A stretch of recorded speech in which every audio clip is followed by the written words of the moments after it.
जून में होने वाली बारिश ने फिरोजाबाद में पिछले 10 साल का रिकॉर्ड तोड़ दिया है। जिले में अभी तक 142.11 मिलीमीटर बारिश हो चुकी है। तेज बारिश होने के कारण सबसे अधिक सब्जी उत्पादक किसानों को परेशानी का सामना करना पड़ रहा है। खेतों में पानी भरने से हरी सब्जी का उत्पादन कम हो गया है। बेपरवाही के साथ ही जून में बारिश होनी शुरू हुई थी, फिर थमी नहीं।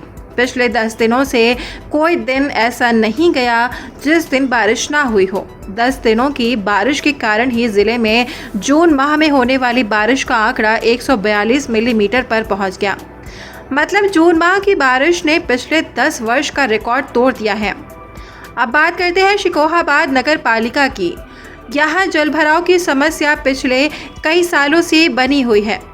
कारण ये है कि शिकोहाबाद में पहले 10 तालाब थे, लेकिन धीरे धीरे भूमाफियाओं ने अधिकारियों से साठगांठ करके उनमें प्लॉटिंग कर दी। अब वहाँ तालाबों की जगह 2-2 मंजिल मकान बने हैं। अब ऐसे बरसात का पानी जाए तो जाए कहाँ? पानी की निकासी के लिए किसी भी चेयरमैन ने कोई कदम नहीं उठाया। नतीजा ये है कि थोड़ी सी बरसात होते ही पानी घरों में घुस जाता है।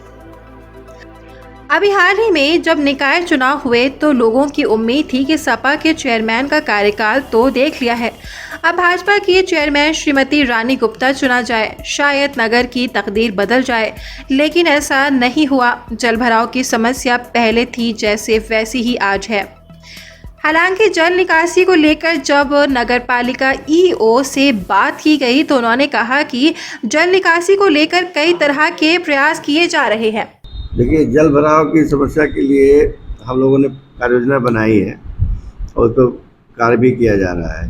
तो जो हमारे 7 नाले जो हैं वो नदी में गिरते हैं, बाकी 2 नाले खेत की तरफ उधर जाते हैं, माधवगंज वाले और इधर मैनपुरी रोड वाले। तो इसके लिए हम भी अभी ये एटा रोड पे काफ़ी सालों से जल भराव था। जब से ये बना हुआ है आपका हाईवे, तो वो हम लोगों ने मतलब 6-7 साल से तो लोग बता रहे हैं कि वहाँ पे हमेशा जल भराव रहता था, हमेशा शिकायत होती थी। लोगों ने हाई कोर्ट में पीआईएल भी दाखिल किया कि वो एनएच बनाए, ये करे वो करे, सब होता रहा। लेकिन हमने उसको प्रॉपर तुड़वाया हैमर से। तुड़वाने के बाद से पूरा साफ़ कराया और आज की स्थिति है कि वहाँ जो 5-6 साल से पानी बिना बरसात के भी लगता था, अब वो एक बूंद पानी वहाँ रुकता नहीं है। अभी कल ही इसका फाइनल किया, हम लोग दिन रात खड़े होकर वहाँ पे सफाई कराए, तो उस साल वहाँ की पब्लिक भी काफ़ी खुश है। तो अब उसकी वजह से 7-8 मोहल्लों में जो जल भराव था वो समाप्त हो गया है। अब आगे ये स्टेशन रोड है, स्टेशन रोड का भी हम लोग अब सफाई कराएंगे। तो स्टेशन रोड से जो पूरा साफ़ कर लेंगे हम लोग, तो ये आगे आपका जो कटरा मीरा और इधर वाले शंकरपुरी वाला है, इसका जल भराव ख़त्म हो जाएगा।